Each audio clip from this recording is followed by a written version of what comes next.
അവധൂതാശ്രമത്തിൽ നിന്ന് തിരുനാവായയിലേക്ക് സദാനന്ദം നവോത്ഥാന ജ്യോതി രഥയാത്രയെത്തി. മഹാമാഘ മഹോത്സവത്തിന്റെ ഭാഗമായി സദാനന്ദം നവോത്ഥാന ജ്യോതി രഥയാത്ര കേരളത്തിലെ ആദ്യത്തെ ആശ്രമമായ സദാനന്ദപുരം അവധൂത ആശ്രമത്തിൽ നിന്ന് ആരംഭിച്ച് തിരുനാവായയിലെത്തി. ആശ്രമം മഠാധിപതിയും കേരളത്തിലെ ഏറ്റവും മുതിർന്ന സന്യാസി വര്യന്മാരിൽ ഒരാളുമായ സ്വാമി ചിദാനന്ദ ഭാരതിയുടെ നേതൃത്വത്തിലാണ് രഥയാത്ര നടത്തിയത്. കേരളത്തിന്റെ നവോത്ഥാന ചരിത്രത്തിൽ വേദഗുരു സദാനന്ദ സ്വാമികൾ നടത്തിയ വിപ്ലവകരമായ സാമൂഹിക പരിഷ്കാരങ്ങളെ ഓർമ്മിപ്പിക്കുന്നതും നവകേരളത്തിന് ആത്മീയവും സാമൂഹികവുമായ പുതിയ വെളിച്ചം പകരുന്നതുമാണ് ഈ ജ്യോതി രഥയാത്ര എന്ന് സംഘാടകർ അറിയിച്ചു. മഹാമണ്ഡലേശ്വർ സ്വാമി ആനന്ദവനം ഭാരതി നവാമുകുന്ദ ക്ഷേത്ര പരിസരത്തിന് രഥയാത്രയെ സ്വീകരിച്ച് ദീപം ഏറ്റുവാങ്ങി. തുടർന്ന് നിളാനദി കടന്ന് യജ്ഞശാലയിലെത്തി ദീപം മഹാമേരുവിന് മുന്നിലെ കെടാവിളക്കിലേക്ക് പകർന്നു. പിന്നീട് മഹാമണ്ഡലേശ്വർ സ്വാമി ആനന്ദവനം ഭാരതി സത്സംഗം നടത്തി. സ്വാമി ചിദാനന്ദ ഭാരതിയും സംസാരിച്ചു.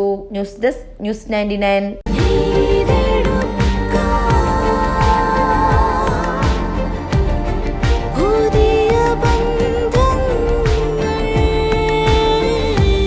നേടെടുക്കാം പുതിയ ബന്ധങ്ങൾ. Bridal craft the wedding mall, Pan Bazaar, Tirur.